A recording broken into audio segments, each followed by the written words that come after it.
Assalamualaikum guys, welcome back. Aku faham, dalam setiap negara, kita ada cara yang unik untuk celebrate perayaan. Ada yang penuh cahaya. Ada yang penuh dengan makanan. Tak kurang juga ada yang buat macam ritual yang pelik. Dalam Islam sendiri pun ada cara sambutan berbeza sebab Islam dia masih lagi fleksibel untuk adopt budaya setempat selagi ianya tak bertentangan dengan agama Islam. Now comes Konoha.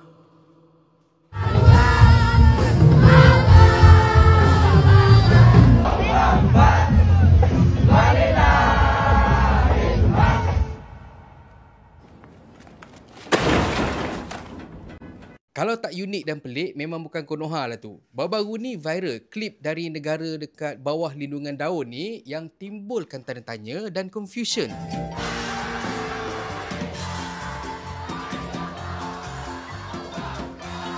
Kita dapat tengok dekat klip ni ada satu perarakan seolah-olah macam iklan Royal London Soft Circus. Siapa yang zaman 80-an, 90-an tu mungkin pernah dengar lah kot. Tapi bila kata kita tengok betul-betul,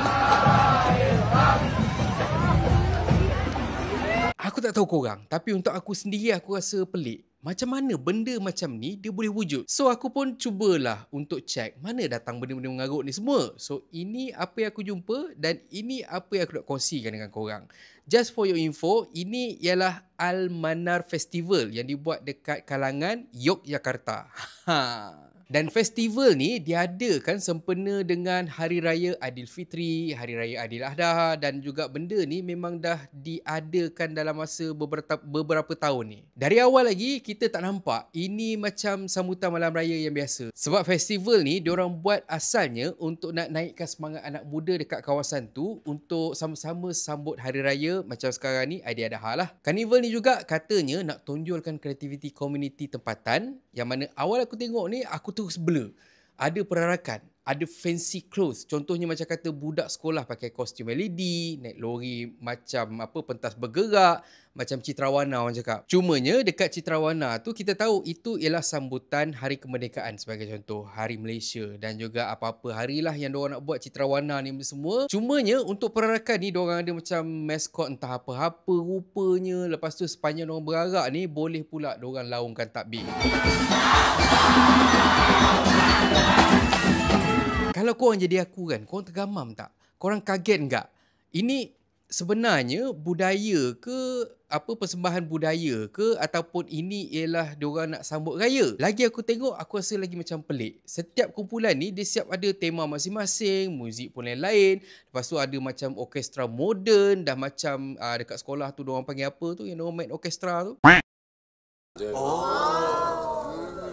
Dan dalam havoc diorang tu, diorang masih lagi kekalkan elemen keagamaan. Bunyi macam sweet lah. Tapi image tu terus jadi macam kata mind blown.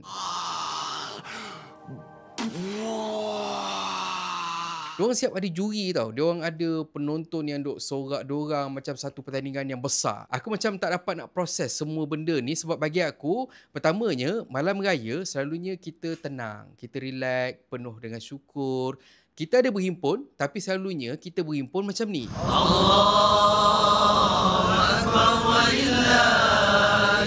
Tapi yang ini macam raya versi universe lain. Macam Fantastic Four, dia bawa mazhab universe lain masuk ke dimensi kita.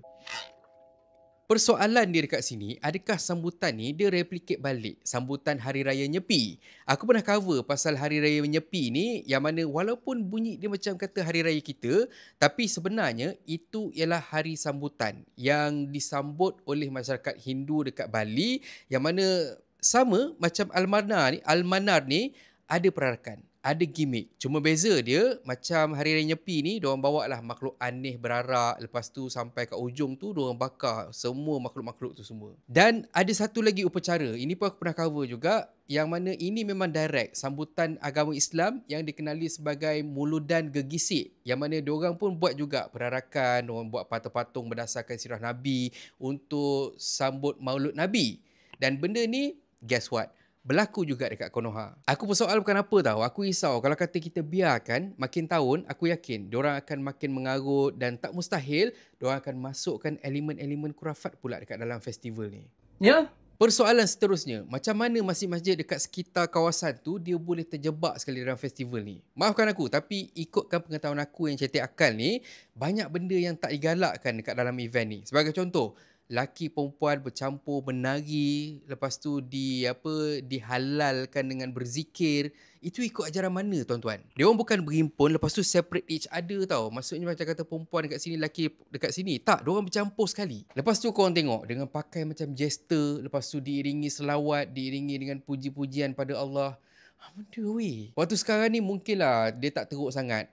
Tapi aku risau makin lama benda ni dia akan makin ke laut. Dan yes, memang betul. Aku mengaku yang benda ni dia bukan berlaku dekat negara kita. Tapi macam mana pun sebagai saudara se-Islam, kita kena tegur dan kita kena spread awareness yang benda macam ni dia bahaya. Aku risau kalau kata tak ada orang yang tegur benda ni dekat negara kita, jadi kan ada pula dekat tempat-tempat lain dekat negara kita ni yang buat benda yang lebih kurang. Betul. Aku pun suka juga idea gila-gila, tapi macam mana gila pun idea aku tetap juga akan rujuk Quran, hadis, alim ulama. Dan kalau kata aku tengok benda tu boleh buatkan orang salah faham terhadap agama aku takkan buat. But anyway, aku nak tanya juga pandangan korang. Korang rasa adakah festival ni melampau ataupun sebenarnya aku yang overthinking? Cuba korang komen dekat ruangan bawah ni. Dan akhir kata pepantun, emas di tangan dibuat mainan, berlian berharga dipandang enteng, kurafat tahyul jadi pegangan, agama diamal sekadar topeng. Dan kalau korang suka konten yang ada dalam channel ni, please consider to subscribe. So thank you very much for watching and have a nice day. Assalamualaikum. Benda ni korang kena bawa merata-rata waktu korang raya. Aku dulu skeptikal jugalah nak beli perfume harga murah, tapi baru-baru ni aku cubalah beli satu perfume Loose and Math Savage ni. Botol dia kecil je dan juga mudah nak bawa ke mana-mana. Tambah pula kalau kata tiba-tiba korang rasa badan korang bau belacan, korang boleh terus keluarkan daripada poket korang, lepas tu korang tweet je. Aku dah cuba pakai seharian dan memang konsisten bau dia daripada pagi sampailah ke malam. Memang dekat luar aku jalan mendongak je sebab confident. Lalu sebelah awet bau wangi.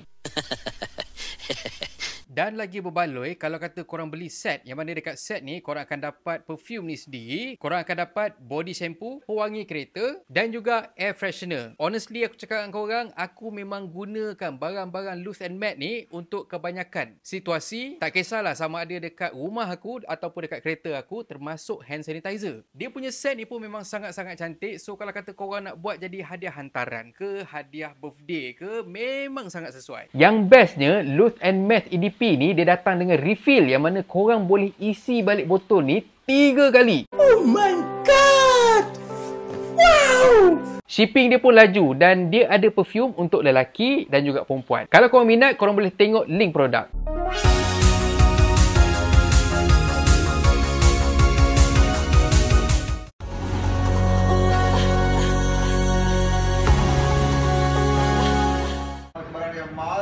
Mas